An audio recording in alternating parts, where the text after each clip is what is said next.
नमस्कार। सोमवार को यानी 30 तारीख को पड़ने वाली बरगदाही या वट सावित्री व्रत के लिए कुछ आवश्यक बातें आपको बतानी है। देखिए, अगर आप घर में बरगद की डाल ला करके या बरगद के पेड़ की पूजा करते हैं तो आपको थोड़ी सी बातें ध्यान रखनी है। जैसे कि आपको वो जगह साफ कर लेनी है, गमले को पेंट कर लेना है या गेरू से रंग देना है। उस जगह पे जहाँ पे आपका गमला रखा है वहाँ पे आप अल्पना बना लीजिए, रंगोली बना लीजिए, अथवा आप गेहूं के आटे से चौक भी पूर सकते हैं। इसके अलावा आप श्रृंगार करते होंगे तो श्रृंगार में कौन सी बातें आपको ध्यान रखनी है। जब आप श्रृंगार करेंगे, देखिए जैसे करवा चौथ में आप श्रृंगार करते हैं वैसे ही इसमें भी आपको बहुत अच्छे से श्रृंगार करना है, क्योंकि ये व्रत जो है वो सुहाग के लिए बहुत महत्वपूर्ण है। क्योंकि इसमें सावित्री मैया ने अपने पति के प्राण यमराज जी से वापस ले लिए थे, तो आपको बहुत अच्छे से ये पूजा करनी है।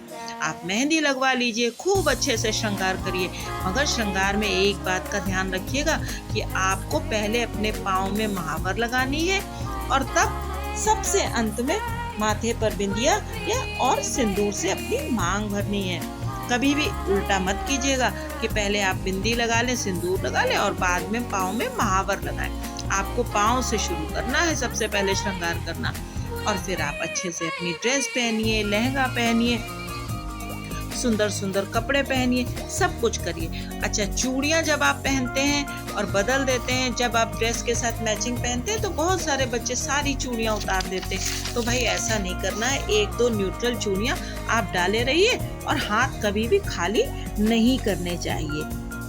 तो और पायल पहनना तो बहुत ज़रूरी है पूजा में। पूजा पाठ में जब आप पायल पहनते हैं तभी आपकी पूजा पूरी होती है और तभी पूजा लगती है। अब हमें अपनी पूजा की तैयारी करनी है, तो इसके लिए एक वीडियो हमने कल बना के डाल दिया है। उसमें हमने आपको बरगदा बनाने का, जो माला पहनी जाती है, वो सारा तरीका पूरा का पूरा बता दिया है।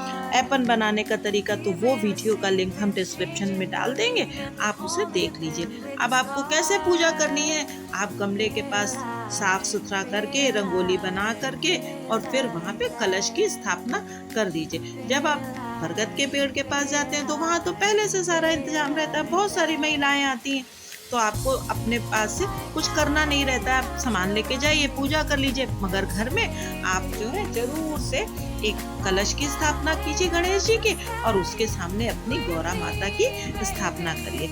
उसके बाद आप पूजा को दीपक जला करके प्रारंभ कर दीजिए। कलश आपको रखना आता ही होगा कि आप कलश एक रखिए छोटा, उसमें पानी भरिए और उसके बाद उस पे स्वास्तिक का निशान बनाइए रोली से, और उसके ऊपर एक छोटी कटोरी में चावल रख के उसमें दीपक रख दीजिए। उनके आगे गौरा माता की स्थापना कर दीजिए। उसके बाद आपको पूजा करनी है, पहले गणेश जी की, गौरा जी की, फिर बरगद जी की, और आपको पहले जल चढ़ाना है और बरगद को ऐपन लगाना है, गौरा जी को सिंदूर लगाना है, गणेश जी को भी सिंदूर लगाना है। सारी चीज़ें, पूड़ी पुआ, बरगद, कच्चे सूत की जो माला बनाई है आपने एक एक्स्ट्रा, वो आपको बरगद को पहनानी है, खरबूजा, फल फूल, सुहाग का सामान, जो कुछ भी आप है वो सब चीज़ें चढ़ा दीजिए, धूप दिखा दीजिए, आरती करिए।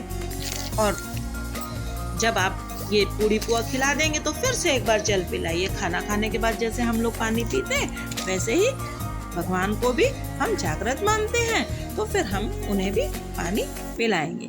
उसके बाद फिर आप बरगद की परिक्रमा करिए, सूत लपेटते हुए, जो कच्चे सूत की आड़ी आपके पास है उसे लपेटते हुए परिक्रमा करिए।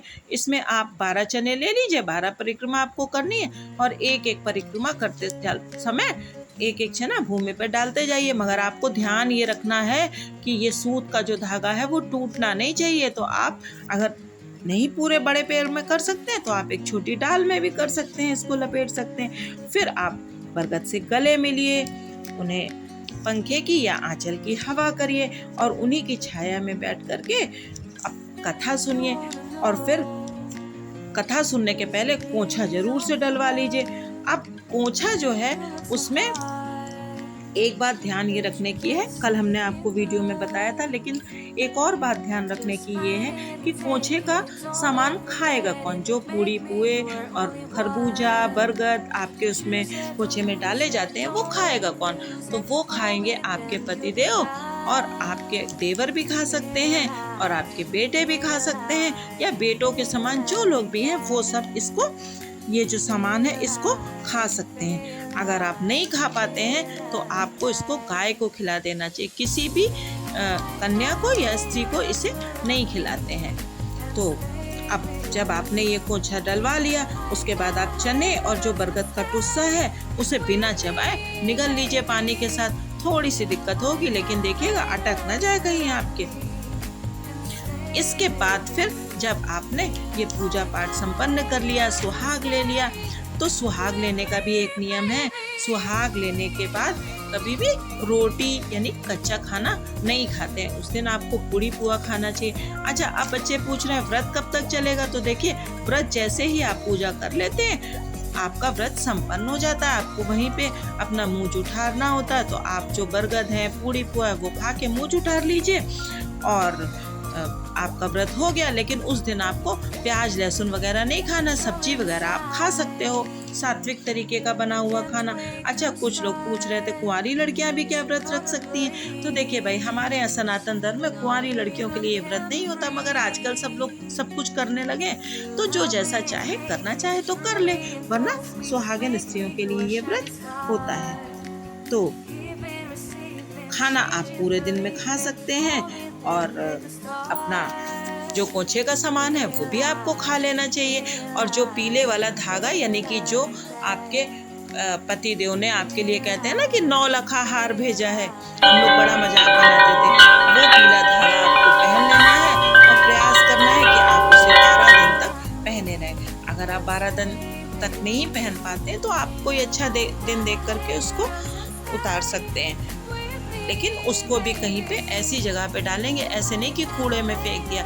वही कोछे के साथ भी है, अगर आप नहीं खा पाते हो तो आपको उसको गाय को खिला देना चाहिए। तो अब जो है ये सारी बातें हमने आपको बता दी हैं, लेकिन कुछ बातें अगर आपको और पूरा डिटेल में जानना है, जैसे हमने उसमें आपको जो वीडियो पहला वाला बनाया उसमें बरगद भी बना के दिखाए हैं, माला बना के दिखाई। ये देखिए, ये जो है ये है बरगद का टुस्सा, जिसके 12 टुकड़े करके आपको निकलने होते हैं चने के साथ। तो ये सारी चीज़ें आप वो जो पहला वीडियो है उसमें देख सकते हैं।